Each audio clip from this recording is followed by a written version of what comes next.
Thank you very much. Please take a seat. Good morning, everybody. My name is Holger Schmidt. I'm General Secretary of Europe, the European Festival Association, and with me is Nikita Coulter, and I am a Senior Sustainability Consultant with A Greener Festival, or A Greener Future now. with AGF. AGF. It's already on. We somehow managed to get a little slot in the program last minute because we were earlier in a state of presenting something than we actually thought, and so Claire was so nice to give us this little spot. We last year at GEI we had a workshop with, I think, around 40 or 50 people working around the idea of the roadmap. And I explain you quickly what it is. Europe is a festival association of European festivals and associated members. It's 123 members from 30 countries at the moment. We have for the first time European funding with the 3F Future Fit Festivals project, and within this Future Fit Festival project we deal with how festivals can be more resilient for the challenges of the future, how they can, what the responsible festival of the future look like, and what makes festivals relevant to millions of young people who identify with the festivals and go to these festivals. I think how the European Green Festival roadmap fits into resilience, responsibility, and relevance for festivals does not have to be explained in total, but we also had some conversations with the EU, with the Parliament, and we now take you on a quick trip across our construction site because it is not ready yet. It's still work in progress, and it was work that was done by people from our association in the Go Group and AGF, our colleague Linja also from Go Group and Greener Events Norway. They did a great job. Thank you, Nikita, for this already. And shall we start? Nikita, do you want to say something about the approach? So the approach that we've taken is that the roadmap is basically a guideline, a set of actions for festivals to take, because sustainability is confusing a lot of people. I've worked with festivals for many years, and I keep getting this question, what do we need to do? What do we need to do next? We do our assessments with AGF, and people are always looking for more actions to take. So this is a guide to take action from now until 2030 to cut our emissions down to 55%. Within the European Green Deal, it was stated that the emissions would be cut down below 55% below what 1990 levels were.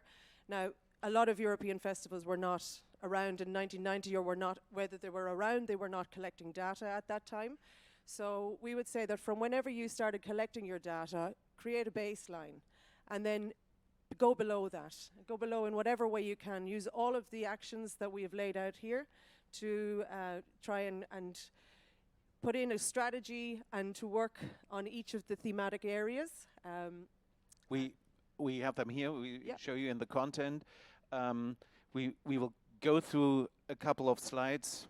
We just have 15 minutes, but you see here in the table of contents already the action areas under the action plan, and we go through that later on.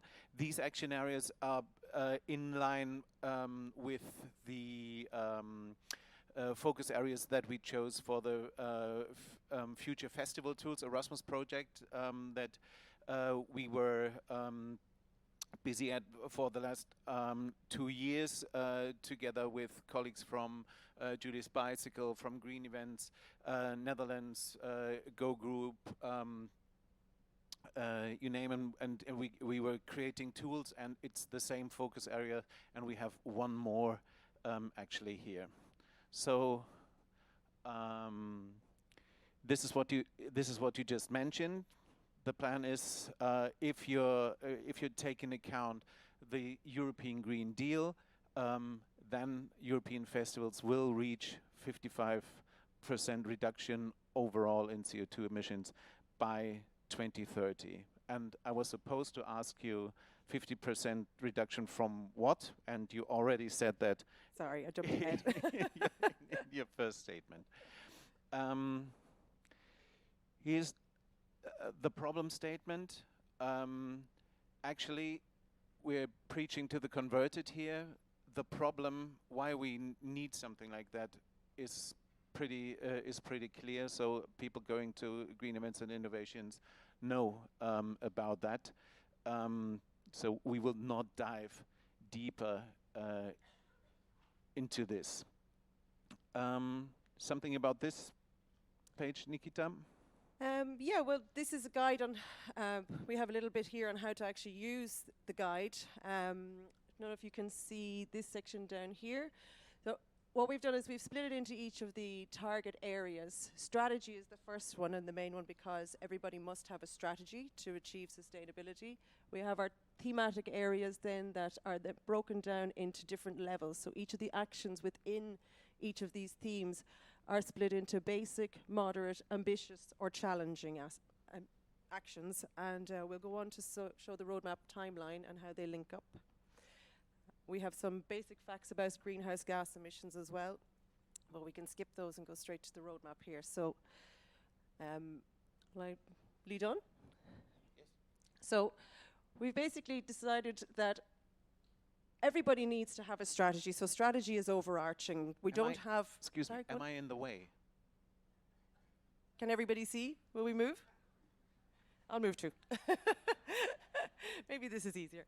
So what we are asking is that what festivals would use, what we've developed here, we've developed the roadmap with the actions.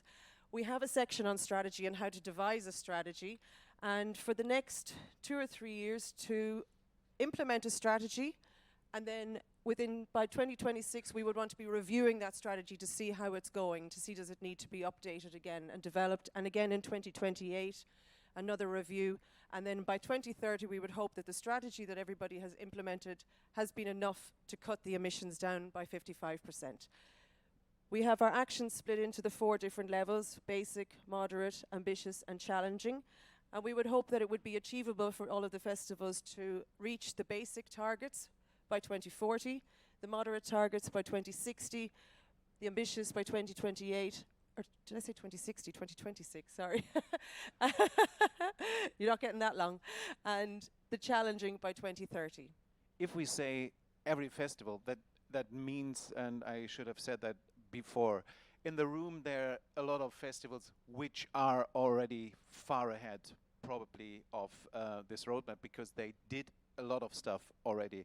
But something which is really important to the association and should be to all of us is, all right, we have the front runners, we celebrated them already and we will continue celebrating them, but what we really need to achieve is getting everybody on board, all the festivals, also in areas where the work on this subject is not as developed as maybe in Central or Northern Europe, and give them the chance to get better from the experience that the others made. So this roadmap should be a guide for every festival that really needs this guidance. So by 2030, we're hoping that by using the action plan, European festivals will have achieved these targets. We don't have specific percentages associated with them, but we will be aiming to be sourcing as much food and beverage from the local areas, wholesome and organic produce. We'll be reducing food waste. We'll be using distributed renewable energy generation systems or green energy tariffs. We'll be efficiently promoting, providing and encouraging low carbon travel and transport for all. We'll be reducing waste overall, eliminating single-use plastics, sending zero waste to landfill. We'll have reduced the use of fresh water down to only drinking and sanitation purposes, and we'll be reusing as much grey water as possible, and only using eco-friendly cleaning products not to pollute the water. We're trying to save and preserve the amount of fresh water we have. We'll be separating all our liquid waste from our sewage and recycling all of that in the best way and recovering energy from the solid waste. And we'll be integrating ourselves and our festivals into our surrounding communities, and we'll be enhancing the biodiversity within our ecosystem. So these are the targets that we hope to achieve by 2030, that it's a holistic approach. Everybody will be integrated into the ecosystem and reusing everything as much as possible. You see the action areas here. Again, strategy, it's food and beverage, energy, travel, transport, materials and waste and water. That's the 6 that we had in the future festival tools, and we had the community and biodiversity action area added to this. We have, I think, like 5 minutes left, so we take a quick look to one or two of, in the action plan, one of two of the areas. Maybe the strategy, because it somehow applies to all. It has not the ranking of the basic, medium, etc., because it's something everybody has to do. Please add to that. We believe that without an actual strategy, the actions will not get met. We need to put in a strategy. It must be led from the top. People need to be delegated a bit of responsibility, but also given the opportunity, the resources that they need to do these things, to actually achieve the actions. We would like people to identify the scope that is going to be covered within the strategy, find a reasonable level of ambition, take into account any legal requirements, involve all stakeholders, and then evaluate by using environmental certification as well. The strategy also should look at aspects of finance and how to communicate with all of your stakeholders, and also with local governments. And by getting out there and talking to the people around us about what we need as festivals, do we need better public transport to our sites? These kind of things that we can actually engage with our local governments and get that help back. Yeah, and we link all of these activities and actions and to the UN Sustainable Development Goals to make even more visible and these more understandable to the people using this platform. Maybe one more area. So you may notice here actually just there's a bit of an XXX%. We're waiting for the IPCC to release their 6th assessment report so that we can input the actual data. We've got old data at the moment from the climate change, the IPCC group, that's based on 2010. So it'll be actually released in the next month, and then we'll update our guide, our roadmap with the data. So for each of the themes, other than the strategy, they're linked with these levels. So you can pop onto the next one. And they have a little color dot at the moment. So these should be achieved along with the timeline by the different colors that are associated with them. When you go back to the timeline and you see the different times, so the green ones should be achieved by 2026, not 2060, and the purple by 2028, the red by 2030, and then the blue ones are the basic ones. So what we would say is the basic ones are ones that you could start implementing now. They're quite easy to achieve. The next ones, like these green ones here, are things like writing a food and beverage policy. It's easy to write, but then to implement and to get everybody on board with it, this takes time. So it's not something that we would say try and rush it and do now. So these are things, as you see here, the blue one, for instance, the first one is like request that caterers and traders use simple food preparation techniques that save water. That's something easy to do. You can request that today. And then with the food and beverage policy, you can implement policy and requirements over time to have people actually give them time to change, but then have these deadlines. You must be doing this by a certain time. So this is all kind of time orientated and also associated with the ease of implementation and awareness and how much action you will actually get out of, like what the impact will be. We want to make change. This is what it's about. It's to give people the actions to actually change and make change that's worthwhile. So these are two of the focus areas that we have. The plan is we continue working on this. We will share this with some of the experts in our network, get some feedback, amend what we created accordingly, and then hopefully in spring. Is it spring already? Almost. No, it's winter. Late. And then later, I think in April, we hope to have a finalized roadmap, which will be a document of around 30 to 40 pages that then hopefully could also be the basis for even a tool that leads people across these towards these actions. Never had a 15-minute session before, and we are already with 16. So this is basically the presentation. It's great that so many people are in the room, and we could have talked about it another 30 minutes at least, or even longer.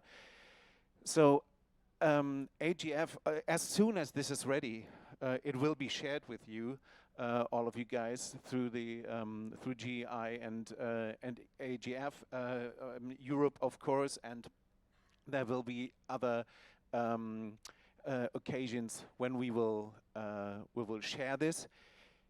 Unfortunately, 15 minutes means there's no Q&A right now, because we would do probably half an hour or longer. So please feel free to approach us if you have questions or something like that. Thank you very much for listening so far. Thank you.